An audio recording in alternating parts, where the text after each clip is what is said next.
This is the SoulHolla podcast. Every week, we bring you mystical accounts from forgotten folklore to the fringes of consciousness. Exactly. If you have ever felt there was more to this reality than what you are being told, you've come to the right place. I'm Rachel. And I'm Brenna, and we are your hosts on this weekly journey. Welcome to SoulHolla.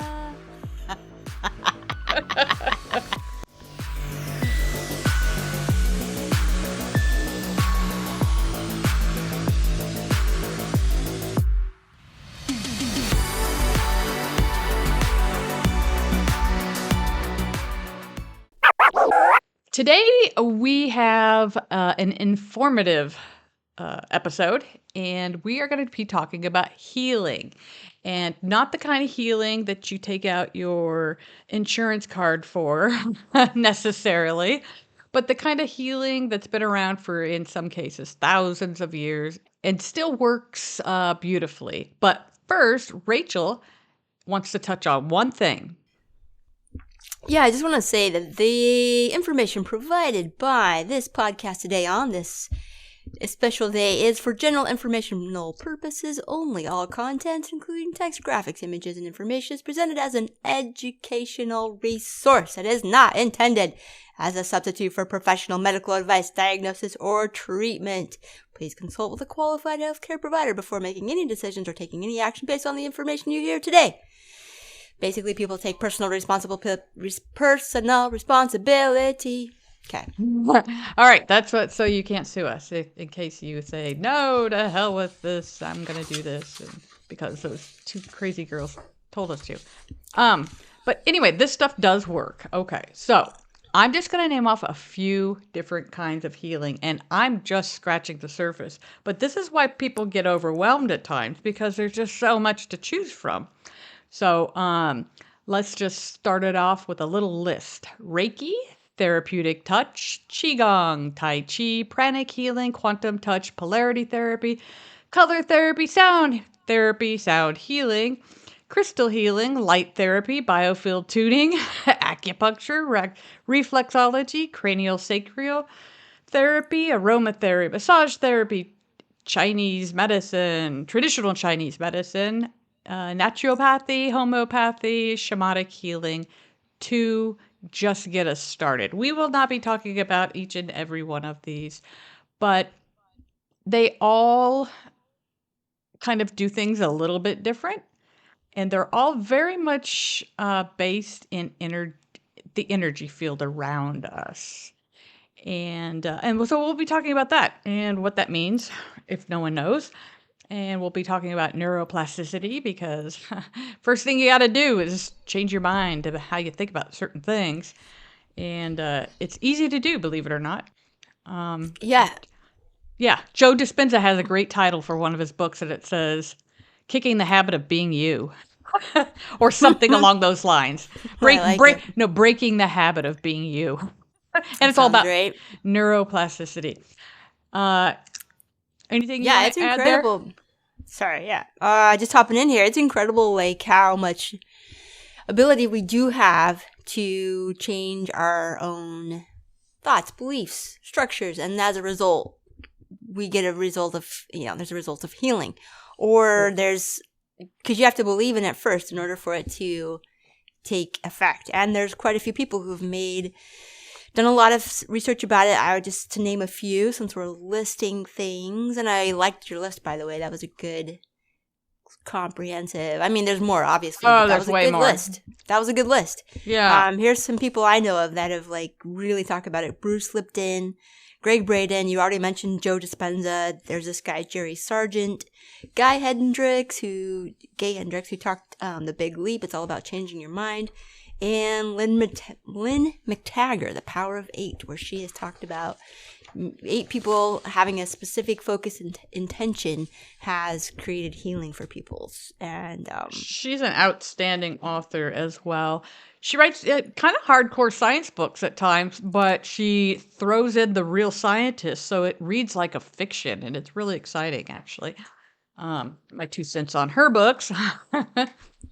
yeah, I've read The Power of Eight, but it's been a while. But I do remember it being like sort of like a textbook in some areas. But then she provides case studies. So as does Joe Dispenza, using his participants in a lot of his interviews and whatnot. He experiences healing, and Jerry Sargent, who I don't know if you're familiar with him. Like No, well, Soul Magic. I'm more I of think, a visual person. If I saw him, I might.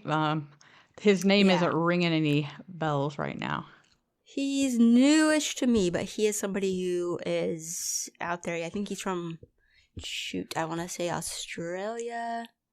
Yeah, so but he holds, kind of like that thing where he fills a room with people for trainings and whatnot, and then they, a lot of people experience pretty profound healings if you go to his website and look at the testimonials. Oh, that's cool. Lots of different people do that. It seems it's like really cool. Yeah, It's yeah. there.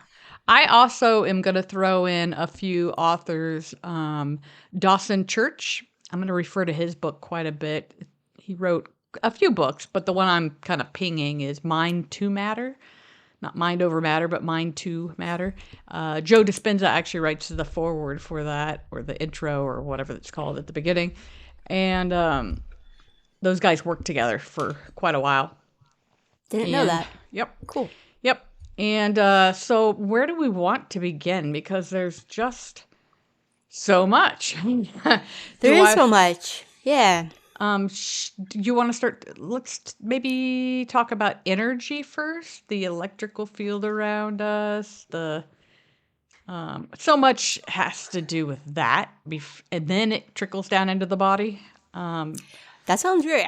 What I brought to the table today is like a little bit more like the wounded healer archetype. I was going to talk about that a little bit. So if you want to jump in and talk about the field, Okay. because that really is where it's at. That's the mojo that so few people talk about, especially in the medical community. They don't even acknowledge it. They don't acknowledge it, and they can take damn pictures of the thing now, and yet these hard-nosed scientists and doctors are like, nope.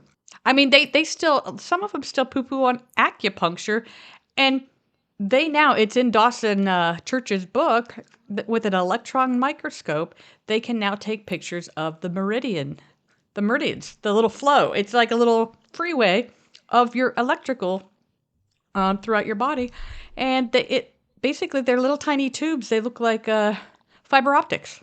Can I tell you a quick thing? Is that when my first time I got acupuncture, I saw it. Like I had my eyes closed, but I saw all my meridians like light up like little freeways, highways all over my body. It was super cool. That's cool. Yeah, I've had some pretty remarkable stuff done too. It all depends on the person who does it, though. Like everything. I went to one acupuncturist, amazing. I went to another, not so amazing. So, Same. Yeah. Yep. Just like a massage therapist or what you name it. There's ones that you'll resonate with. There's ones that you won't. I'm not going to say there's good and bad. I mean, there are, but that's kind of extreme.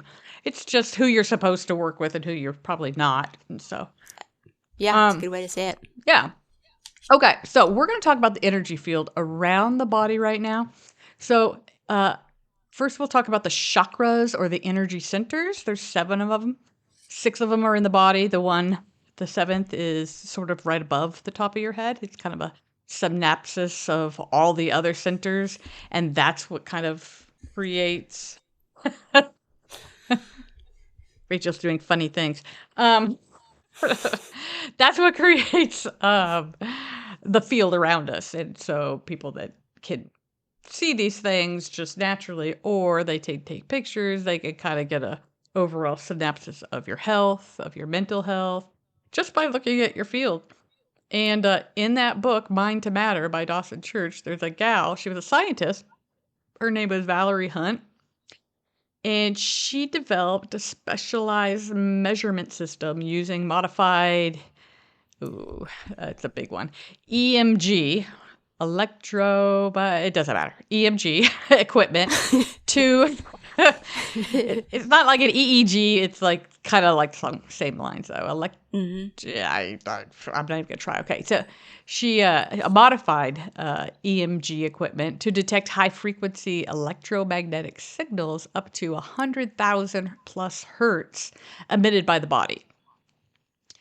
And what she discovered was, as she would look at these people, take pictures, I believe, and then analyze the pictures, just by the way the energy looked, if it bunched up, and you'll have to get the book and read it yourself, but she could tell over time, after she studied it for some time, she'd be like, oh, this lady's going to develop colon cancer, or this lady's going to get breast cancer on her left side, or this guy's got to get this. And sure enough, if she stuck with it and followed these people around in life, not literally, but kept it up, sure enough, almost 100% of the time, they developed what she saw in their energy field long before it ever manifested in their body. Okay, I'm going to interrupt you right there, and I'm going to ask again, what is her name? Her name is Valerie Hunt. She's a scientist. I don't know that she's written any books because she's a scientist, but she is exclusively talked about by Dawson Church in that book, Mind to Matter. Oh, gotcha. Okay. Because I feel like this field thing is like super. It's such a, I like that we're shedding light on it because it is a very invisible thing to most Westerners. Like maybe that's not true for other cultures. I don't know, but I will speak for our culture. Like we do not we don't even like mentioned earlier. Yeah. We just don't pay much attention because it's just not right there in front of us. You know, we can't see with our eyeballs. And so now... Until we do. Like some people can. Oh, yeah. Some people can. If I'm out snowboarding in the snow, I can see people's auras up against the white. That's about the only... But other than that, I've never really been able to. I haven't really worked on it either. It's kind of like a skill, just like anything else. Like, working out, at first you can't do any push-ups, and then after a month you could do 50, you know, that kind of thing. Mm-hmm. And that goes into neuroplasticity too, which we'll be talking about, rewiring your own brain. But anyway, it's pretty crazy that they could just look at your field and know what's going to kind of come crashing down into manifestation in the physical chemical body. And it kind of ties into the law of one, the raw contact material, and that they say when you're in your dream state, all healing takes place in your energy fields. And in your dream state. In your dream state, yep. And I mean, you can do it through meditation, you can do it consciously and stuff. But if somebody's just not aware of any of that when they sleep, if they are supposed to be healed, maybe it's not in their cards to have lung cancer because they smoke, 3 packs a day. Maybe it wasn't in their cards. It wasn't written. They just free-willed it, and by golly, they got it. But let's say, nope, that's not the way they're supposed to go. That's not what they wrote for themselves. Then oftentimes it happens in the dream time, and but all the healing, according to the law of one material, all healing is done in the energy field, period. That's it. They don't talk about the physical body at all. They just talk about your energy and getting that up to snuff. So that's how that law of one ties in there. I always have to tie them in. Well, that's really interesting because Carl Jung, who talks about the shadow being both can be often lives in the unconscious, subconscious. So it does not. The work is to bring all of that into the light. So it's and so the shadow work is bringing the stuff that we either repressed or held back into the light. And so that is a form of healing as well when we're doing that work of paying attention to our dreams, writing them out, and then taking little action steps based on, I think the dream message is this, and I'm going to take this action and see what happens. And then we start seeing, synchronicities and connections in everyday life from that. So that's interesting that those two things tie together. Mm-hmm. Yeah. It's Or have a parallel sort of message, I guess. Yeah. yeah, I'm sort of okay. And Lynn, I'm going to digress slightly, but Lynne McTaggart, the one we were talking about earlier, she also has a book called The Field, and it's about this field. It's also about how our DNA is full of little tiny balls of light, and but she says when people are sickly in any way at all, and they have the means now to take people's DNA and look inside the DNA. People that are sickly, they don't have those little spheres, the little tiny balls of light in their DNA. They've been spilled out. Huh. And she says that scientists, she's like, in this laboratory, came up with this way that if they can generate the feeling of love and visualize little light balls going into their DNA, it healed people up and it healed themselves up real quick. And I have personally tried it, and I had 2 things that I had for a long, long time disappear by the next day.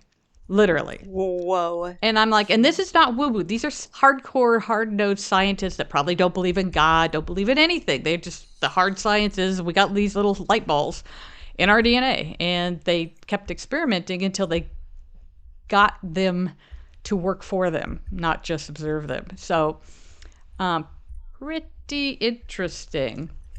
And who knows? Gosh.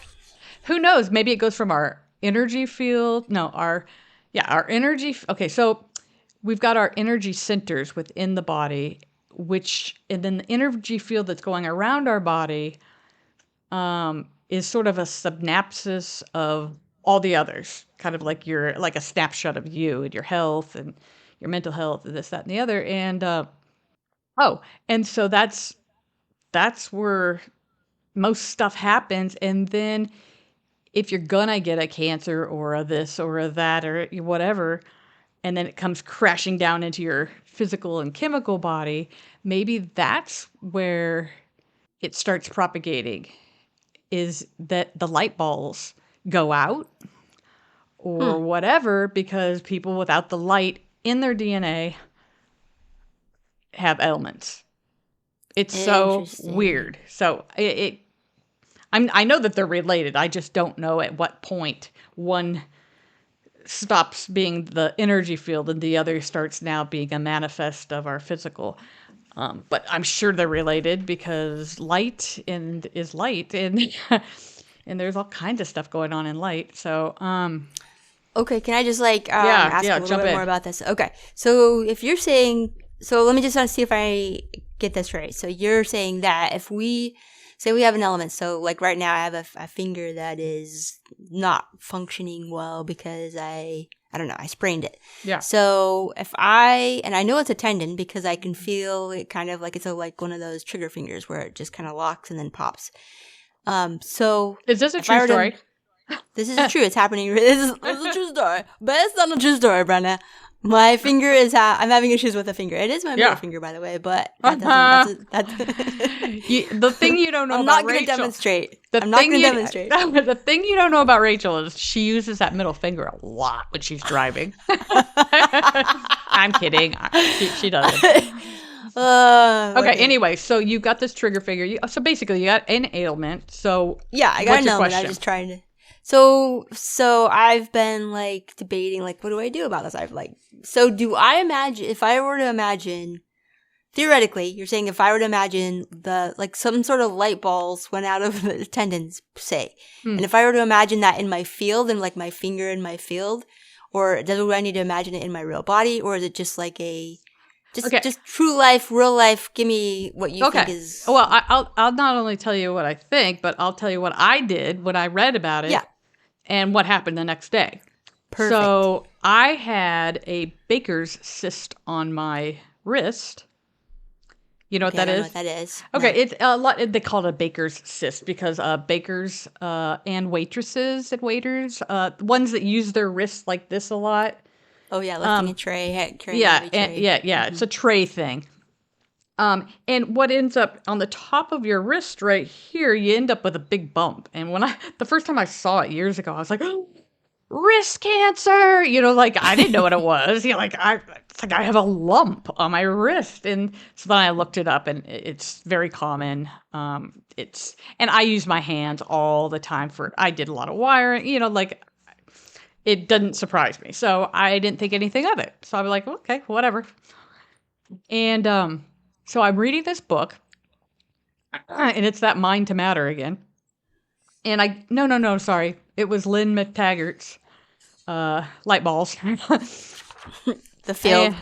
The Field. I think it was Field. It might have been one of her other ones, but it was her, I'm pretty sure. Or it was Mind to Matter. Now I'm starting to second guess. I don't know. It's one of those two books. But and they were talking about what the scientists did. I'm like, well, if scientists can do this, then I could totally do this. That was my attitude. So I went into it going, oh, I could totally do this, because these and I'm generalizing, of course, but these maybe spiritual people that are just very hard-nosed scientists are doing it, and it's working. So if they can do it, I can do it. And so what I did was, they said, basically, take your mind's eye, if you will, or your consciousness, and go down to the area of your body that is bothering you. So I had that Baker's cyst. I also had something above my eyebrow. No, not above my eyebrow. It was on my eyelid, right below my eyebrow. And it was like this little white bump. And I'd had it for years. And I think it was like a little calcium deposit or something. It didn't bother me in any capacity. I mean, I literally had it for like probably close to 10 years. And it wasn't very big. But I was just like, okay, I'm going to try to get rid of that and this lump, this Baker's cyst, with this technique. And so I closed my eyes, and I imagined the little white calcium deposit, or whatever the hell it was. It was funky when it came out, though, so I don't know what it was. So I'll tell you about that in a minute. But so I had it for a decade, okay? And it wasn't raised up. It was just a little nothing, Mm-hmm. But anyway, so I imagined it in my mind's eye, and then I imagined DNA, just like you see in like the pictures, the double, the double helix. Yep. And I just imagined these little spheres, these little balls, filling it up like one at a time. Bloop, bloop, one fitted, it would just, and I'm like, and then I started thinking, well, are DNA long, or are they always short? So I didn't know, because who knows those things, So I just imagined my DNA were just little short bits, like you always see the pictures, and that one ball fit in one right after another till it got filled up. And that's all I did. Ooh. I did it imagining the little white spot below my eyebrow, and I did it also to the Baker's cyst. And then it was at night. And so I was just like, well, okay. And eventually I just fell asleep. No big deal. I woke up the next morning, and I wasn't thinking about that at all. And I went into the bathroom, and it was like later morning. I think it was the weekend. And I had an itch, and I scratched an itch, and something came off above my eye where I was itching, mm-hmm. and it was under my fingernail. And I'm like, what the hell? Like, what's this? And I picked it out, and it was that white thing, and it had roots on it. Oh. It was like, wow. Not like, a foot long. That would be weird. No. Worms. No, there was a foot long root. Yeah. So it just had like some gnarly little bits on it. It had little roots. And I was just like, what the? And it was just, and I was like, oh my gosh. And then I thought of the technique, and I'm like, that totally worked. I mean, like, I can't explain it. And then I'm like, I wonder if the cyst is going to go away now. And then I went about my business. And it was it was either that night or the next morning. I want to say it was the next morning. All of a sudden, my thumb was just killing me. I picked something up, and I'm like, oh my gosh, my thumb. Holy crap. And I had hurt my thumb years before that. I overdid it at work, and I overextended something and probably tore something, and I had to wear like a little thumb brace for a couple weeks, and then it would go away, and then it would come back. And off and on for like years, I had to deal with this. And I never made the connection, but then this Baker's cyst shows up, And I didn't have any pain in my thumb anymore. So what cysts are is a watery mass. And generally cysts develop to protect something in your body. That's just what the nature of it. A cyst is actually a good thing. It's not necessarily a bad thing at all. And so what had happened, and I had just completely forgotten about my sore thumb, that I dealt with years ago, because I hadn't dealt with it for so damn long. I had totally forgotten about it. So the Baker's cyst developed, and it must have been a big cyst in there, in amongst the joints of the thumb, but it was protecting the thumb somehow. Yeah. Okay. And then it was just poking out where a bigger cyst would be. And so that's the visual, but it's up. There's more watery mass somewhere in the thumb area. And I was like, holy crap. And I'm like, come back. Okay. So basically my Baker's cyst was gone. I forgot to tell you that. My thumb was hurting. You didn't say that. Yeah, I'm sorry. My thumb was hurting, and I was like, ow, oh my gosh, my thumb's hurting again. I didn't do anything. And then I looked, and the Baker's cyst was gone. Like, totally nothing. And I'm like, oh my gosh, the DNA light balls. And, and I was all excited about that. But then I was just like, I don't want to deal with this thumb thing, because it's like really gnarly. Because you have any idea how many times you use your thumb in a day? It's like a lot. Yeah. And to have like intense pain in certain like ways of picking things up, it was a drag. And so I was just like, come back. And I willed it to come back. Like I said, come back a few times that day and the next couple days. And the Baker's cyst did come back. And I was like, okay, good Baker's cyst. You just stay put. Yep. And my thumb went back to feeling great again. So all you have to do is take your mind's eye, your imagination. If you're not a visual person, just get a picture. Like take a picture of whatever's ailing you and just look at the picture and imagine the DNA in there, and imagine just little tiny light balls, little spheres of light just filling up the DNA. And that's all it took. Oh, and they said the added spark to this whole thing was that if they could generate a loving feeling, it was 10 times more powerful. Oh, wow. Or, okay. Yeah, they didn't say 10 times. I think it was significantly more powerful. And so I would try to generate some kind of love. But you don't have to. It could just be nitty gritty if you're not, feeling it, the love, the love vibe. But sending some love to your thumb. Yeah. So anyway, Baker's cyst. Yeah. So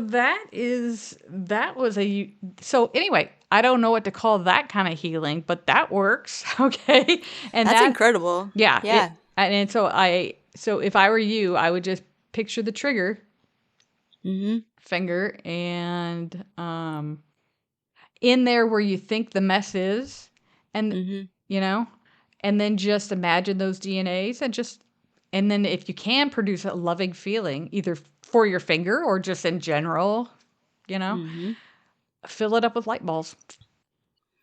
And I'm imagining like Connect 4, like dropping in like Connect 4 things like in my DNA. That's how I was just like one.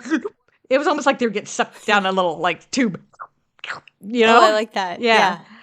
And then and then all of a sudden it'd be filled to the top, and then with my mind's eye, I looked down and it was just full of light at that point. Oh. Yeah. Cool. No. So I'm glad we're talking about this, because this was not my notes, and I'm trying to heal something up right now using some other techniques that have worked in the past for me. But I think I'm going to do this DNA one because the results were so good. Yeah, that's incredible. And then that you got your Baker's cyst to come back. Yeah, because I was like, relieve I your can't. thumb pressure. Because I was like, oh, and then over the summer, I've been trying to get it to come back again because it's gone again. But over the summer, I accidentally popped it while I was camping. Because you can pop a cyst. Okay, yeah. And I popped it at some point, overdoing it, setting camp up or breaking it down. And my thumb, it still hurts. And it's been since the summer. And so I've been going, come on, come back, buddy. Maybe just heal your thumb. Yeah. Or visualize DNA and taking the balls out. Just No, don't yeah. don't do that, people. Don't do that. No, I wouldn't do that. But so how much do you think the will of the soul plays into this? Because you said adding the love, which I think is Yeah. like that. That's like our higher sort of vibration, right? Like we all have that in our higher self. So willing it, like how did you will it really hard, or did you just like imagine it, or was it a combination? In every way I've ever healed myself, it wasn't it was just using my mind's eye and doing a technique that I read in a book. Okay. And they just I know this stuff works, so I go into it not a skeptic at all. Yeah, you just And know it's so gonna work. so that helps. Like just knowing it's gonna work, and I just have to sit down and discipline myself and just do it. And so for me, it's not this big, I'm tapping in with, Just the love. cosmic and love. No, I don't. Okay. I tried to develop love when I was doing that the first time with that eyebrow, the calcium thing in my cyst. And so in order to, because they say it's more powerful that way, I imagined the word bodhicitta. I think that's a really pretty word to the ear, bodhicitta. But it means unconditional compassion for all things. And if I really focus on that word, especially right before I meditate, I can develop some kind of lovey-dovey feeling for all. Doesn't happen very often, people, but like I can make it happen. Okay. Disclaimer. Yeah. Heard. Most time I'm like, oh my gosh, people are so dumb. Just kidding, people. Just kidding. But yeah, like that's how I did it. Okay, so just visualizing, combination of imagination and visualizing, like which is visualizing and seeing it happen, and then just putting it to rest because like you said, you just went to sleep, so it's not like you had to hang on to it for a certain amount of time or anything like that. That's interesting. It was immediate too. It was the next day for the calcium thing, incredible. And either that night or the next morning for the. It was fast, I was like, whoa, okay. And then I did it 2 other times in my 20s, and that was through reading a book called You Are Psychic. And you've read it now too, right? Yeah. You told me about it this summer. Mm-hmm. Yep. And he's got techniques, and the one I use, I have pretty good mind's eye and visualization. And so I was going to the chiropractor, and I had quite a few subluxations in my spine. I've been kind of rough on the body. But I would set my watch before the days of smartwatches, and so I'd set my watch to go off every, I think, 4 hours, just a little beep beep, and then I would just stop whatever I was doing, even if I was driving. I just kind of pull over just for like a minute or 2 minutes, and I would just visualize my spine and white light surrounding it, white light. And by the time I finished up my 8 sessions at the chiropractor, and I had no subluxations. And she goes, "You can't, no, this never happened. I mean, this can't." I said, "You're the ones who, you're the ones who said that, just by saying, I can do it, you were that much percentage more able to do it." And she goes, "Well, I know, but I've never seen it this fast." And I'm like, "Well, I did this visualization thing, because I'm reading this book, and da-da-dee." And so that worked too. Wow. Okay. And so in a way, it's almost like the little light balls. Do you see the common denominator here is light? Right. Light, love, light. And then the other one was I broke my ankle in a climbing accident years ago. It was a gnarly one. I have 3 screws in my ankle, and it was a very serious break. Like a huge percentage of people become crippled with this break. It's not a normal ankle break. There's a L-shaped bone in our ankle that I think it's called the talon or talus or something like that. But anyway, mine was, and so the weight of the rest of your body sits on that bone, and the bone's shaped Wow. the bone's shaped like an L, and I broke mine in half, Jeez. and that's why it's such a bad break, because they have to get it back together, and it has to become alive again, because when you crack a bone in half, the marrow comes out and all this stuff comes out, and then even if they screw it back together, it doesn't mean that the healthy part that's still connected to whatever is going to be able to get back into the other part that broke off. And so, that makes sense. yeah, and so it's a very serious thing. But my attitude, I was in my early 20s, and I was like, it's just a broken ankle. You know, like I cut my cast off. I did everything wrong that a person could do. I got yelled at by doctors and nurses, but anyway, I was reading this book, and my ankle was showing signs of it's I'm going to be a cripple, because what happens is the other side of the bone doesn't fuse back, so it doesn't get the blood and the marrow and all the other crap that goes that's in our bones, and it dies. And then your body literally comes crashing down onto your ankle. And you have to wear special shoes because it's almost like you have a cast on the rest of your life. You're solid. Oh, wow. Yeah, you can't, you have no mobility. And I was showing signs of that. But go figure. I mean, I was doing everything wrong anyway. But my attitude was good. But I was reading that You Are Psychic book, and I was like, I got this. And so when I went to the doctor, because I had to go to the doctor like every 2 weeks, sometimes every week. I mean, it was serious. It's considered a very serious break. And he said a bunch of mumbo jumbo medical stuff to me. And I'm like, and then he put the x-ray up, and I said, okay, I don't know what any of what you just said means. I go, I'm looking, this is where it broke. We're looking at the x-ray. And I said, just tell me what needs to happen in order for my ankle to just heal right up.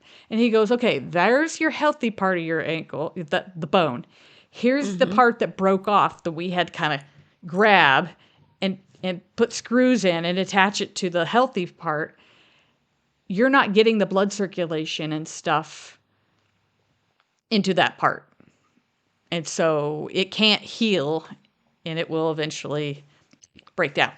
And I said, okay, because now I had something to visualize. Okay, yeah. And so in that case, and that's how I set my alarm for about every 2 hours then, because I was like, oh, now it's serious, I guess. And so long story, even longer. Sorry, people.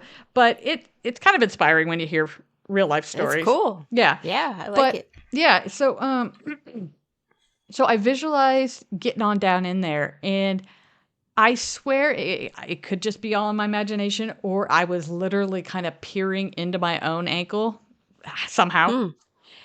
But it seemed like the blockage was from the trauma of it all, and the screws that went in caused debris. And I just felt like it wasn't necessarily that the bone was dying. It wasn't getting what it needed because there was blockages preventing it from.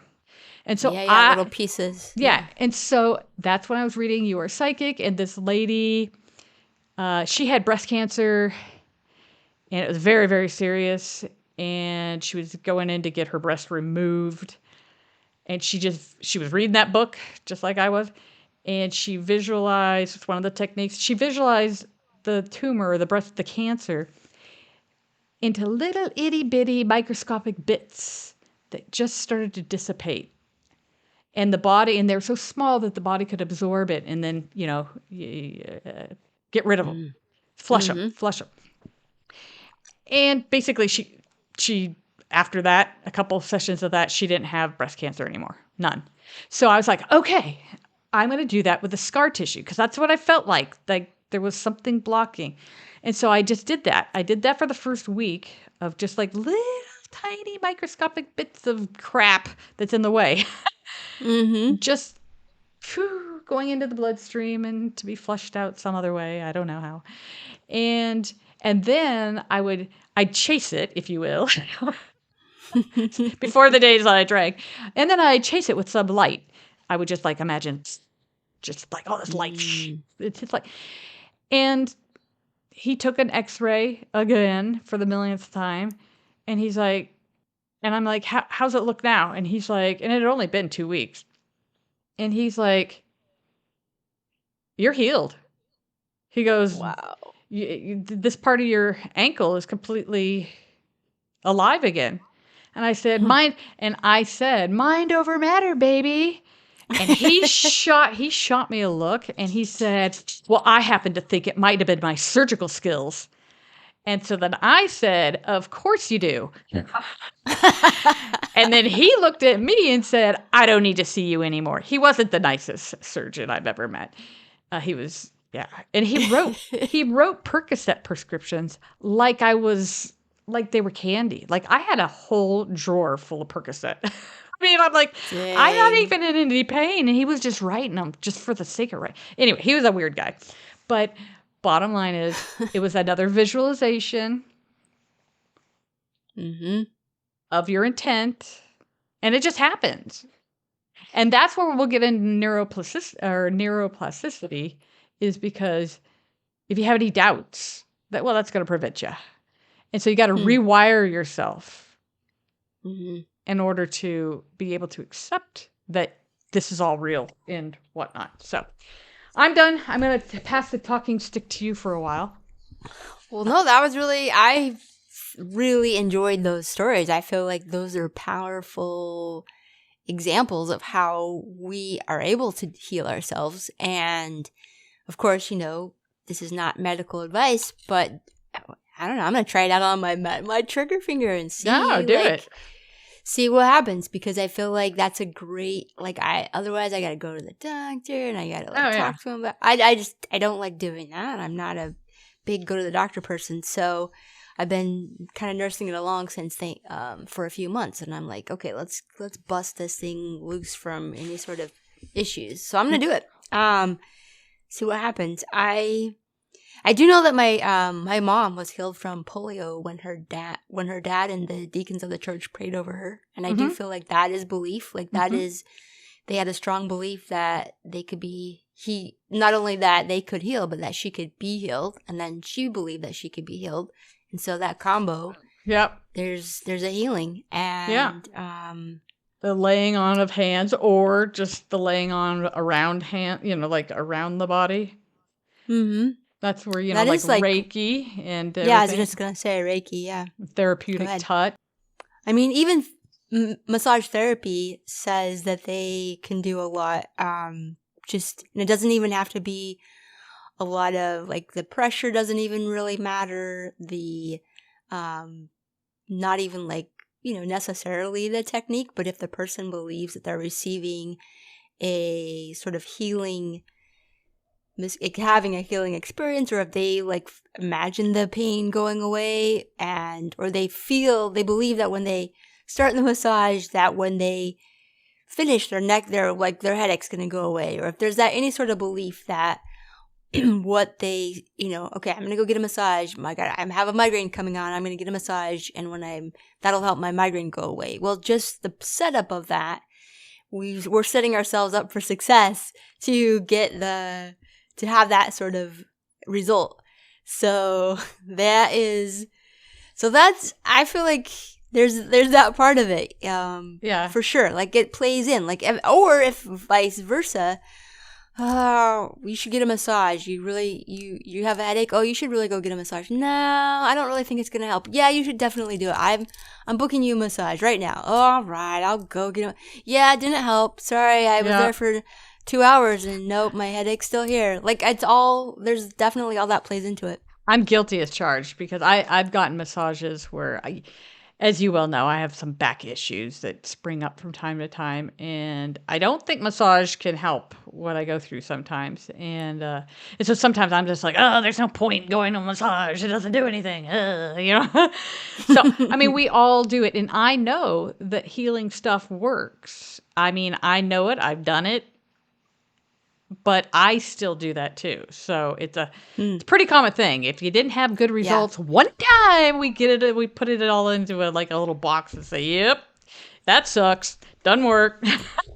Moving on. Well, yeah, and that's where you said the skeptic comes in. Of Yeah. you said, when you don't have any sort of skeptic energy towards it, you're open to it.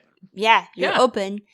And so it's kind of that tight fist, feeling of the tight fist does not allow for anything to come in. No. Yeah, exactly. That energy, but a loose fit or a loose hand, we're open, we're willing to receive, we're willing to accept a change. And sometimes we don't want, there might be payoff from not having a change. I don't know, that can be a reality for us at times. Yeah, so. Exactly. And that's, again, the skepticism and other stuff that we all have ailments towards. That's the reprogramming of your neuro network. And it might seem like, whoa, I can't redo my neural network. No, I can't. Yes, you can. And it's pretty quick, 23 days, and you could really do a huge thing to yourself just by the way you think. Yeah, if you don't mind me hopping in here, I was just going to say, I remember reading The Brain That Changes Itself by Norman Doidge way back, I want to say 2005, somewhere in there. I had no idea the brain was there was neuroplasticity within the brain. Yeah, because I grew up thinking that we're born with a brain and everything else, brain, muscle, all the things, and then by everything else, it just deteriorates and... well, and it sucks to get old and blah, blah, blah. And I thought that the neural pathways, once you've established them, that's that. I mean, that's it. And that's how the medical community saw the brain as well. No, you're hardwired this way. No. Yeah, very static thing. You can be hardwired that way, but you can also unbreak those. You can literally unbreak them and make new ones. So. Break the synapses or the pathways. Yep. Yeah. So you said you had some information about that. Yeah, and I'm looking at the clock here, and we're already close to an hour. Oh no, yeah. Cool. No, we're at 47. We might just stop this one and just make this part 1 because we've already dumped so much information, and we're just getting started, people. We got the neuroplasticity and red light therapy and all sorts of good stuff. You've got the archetype stuff that I'm excited about hearing. So, yeah, I think, how do you feel about that? You want to just end this one? That's a good idea because we are about to launch into something else that's a bit of a departure from where we were. So I feel like this would be a good place to stop and pick up again next week. Okay, thanks for listening. If you like, please hit the thumbs up or whatever else there is there. A heart maybe if we're on other venues than YouTube. Leave us a comment and hit the notification if you want to hear Rachel and I each and every week. Do all the things. Do. We're going to neuroplasticity you. Yeah. So, that's it for now, and we'll pick this up next week. All right, everybody. Until the next time. Thanks for listening and take care. Yes. Thanks for listening. SoulHolla.